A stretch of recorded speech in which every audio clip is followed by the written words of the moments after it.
I am a scholar of constitutionalism in India. I'm very interested in how constitutionalism emerged from anti-colonial ideas and anti-colonial movements.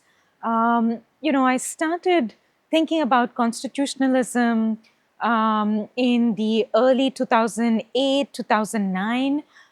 There was a lot of conversation then around the right to education and the right to employment. And there was this rights-based approach towards development in India that interested me.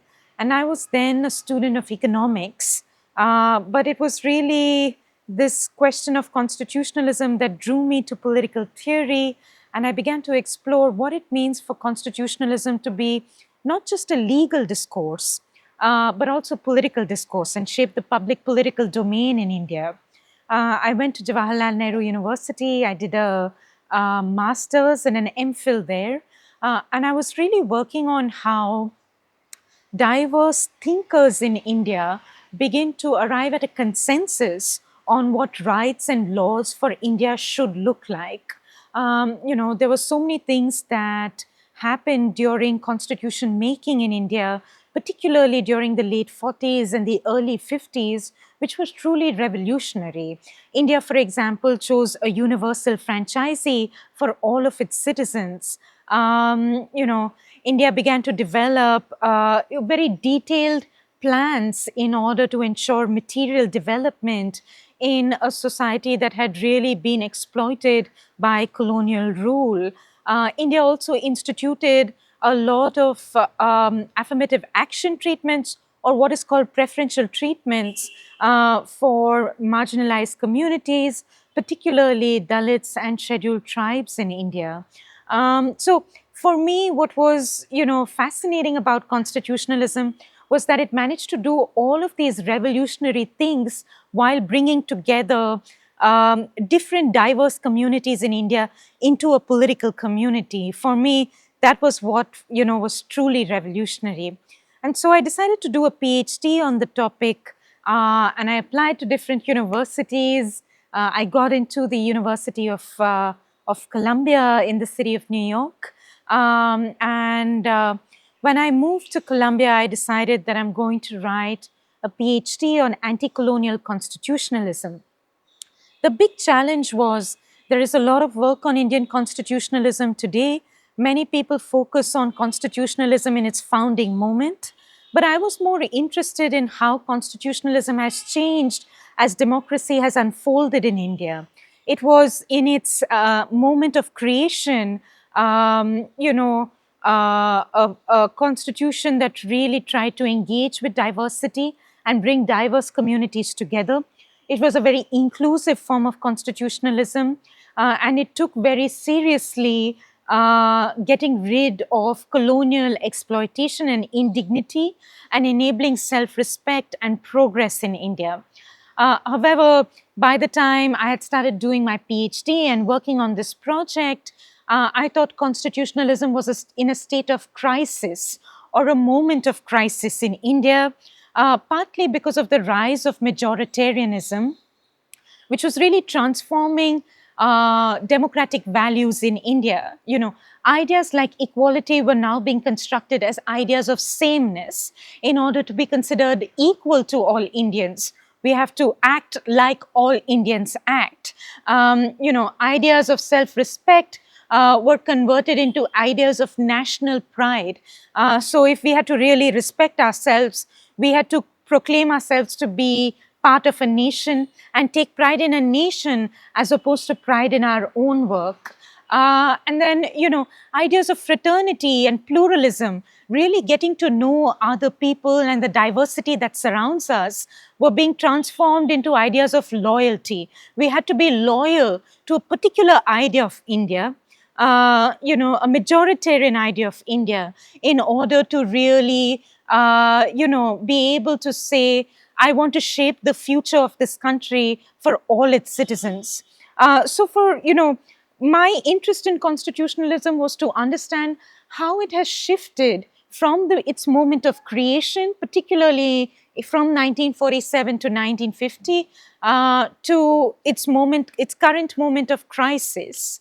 I started this project in 2016, and I came to India to do my field work in 2019, and there were protests across the country because of major constitutional amendments.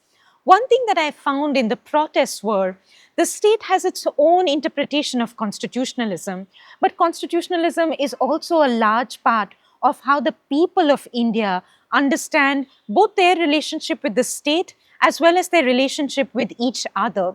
And that was something that we got to see not just in sites like the Legislative Assembly or in the in judicial cases, but also in sites of civil disobedience. So when major constitutional amendments were passed in 2019, there were protests across the country, and in these protests, people also used the Constitution and their interpretation of the Constitution to challenge the amendments that the Indian government was trying to bring about, particularly to citizenship. This made me believe that constitutionalism has hope and can be an ideology that can be embraced by Indians. It's an ideology that begins to tell us at the end of the day, it is very important for Indians to have a plural conception of this country, a plural conception of this political community. What do we need for pluralism? We need to be a little tolerant of each other.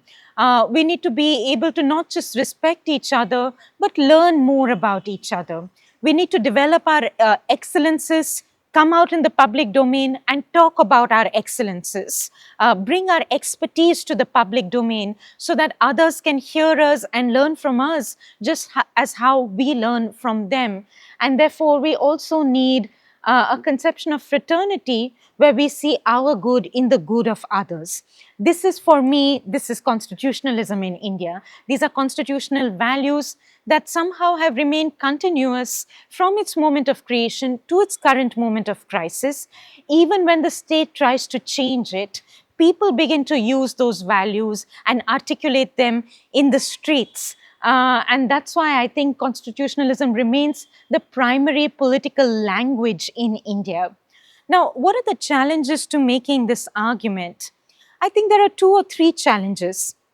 Firstly, within India, of course, there is the political challenge. Are we able to really deliberate with each other, discuss with each other our differences, particularly our differences on constitutionalism? I think, it's not just one side of the political terrain which is not listening to the other side. I think both sides are unwilling to listen to each other, both people on the right and people on the left.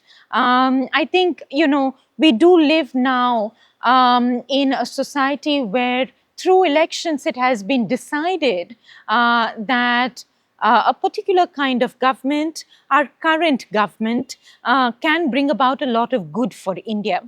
Of course, this government has, engaged in a lot of development, but at the same time, a lot of communities have been excluded from this development. So how do we bring the voices of those communities to the table and urge, the dominant political groups in India to listen to those voices, the voices that have been excluded for the last decade or so? That's the first challenge. The second challenge is, I think a little more, it's a little more global. Often when we think about successful liberal democracies, we don't think of India in that list. We often think of the United States, of France, of Britain. But I think India has a lot to contribute to envisioning liberal and plural democracies. When we shaped constitutionalism in India, we did not simply justify it using abstract liberal principles. We also justified it using multiple religious traditions or philosophical traditions that existed in India prior to colonial rule. We would see Buddhism, different kinds of Hinduism, different histories of Islam being brought into the public domain in order to justify why constitutionalism fit in the India, for for democratic India. Constitutionalism embraced some of the ideas coming from all these traditions, particularly those of fraternity, building fraternity in a society where difference exists, involves listening to each other, knowing the other. And, this concept was justified in Indian constitutionalism using a lot of arguments coming from philosophical and religious traditions. I think today, if constitutionalism has to be rethought, we need to depart a little bit from the emphasis on secularism alone and begin to think of what resources religions in India provide us in order to think about common life, political life. We don't have to be secular to think plurally. Within non-secular traditions, there are multiple resources to think about how to live with others in a plural manner. And I think often secularism flattens those resources, rejects them without even considering or learning from them. And so I think we can enable the progress of Indian democracy while also borrowing from non-secular traditions, often religious traditions, in order to see how those traditions think about pluralism and use those arguments in the public domain. Religions, after all, are not static, just like how constitutionalism is not static. These are all traditions that evolve with time, and India has a great tradition of religious reform. I think we should use that in the public domain as opposed to simply rejecting those resources.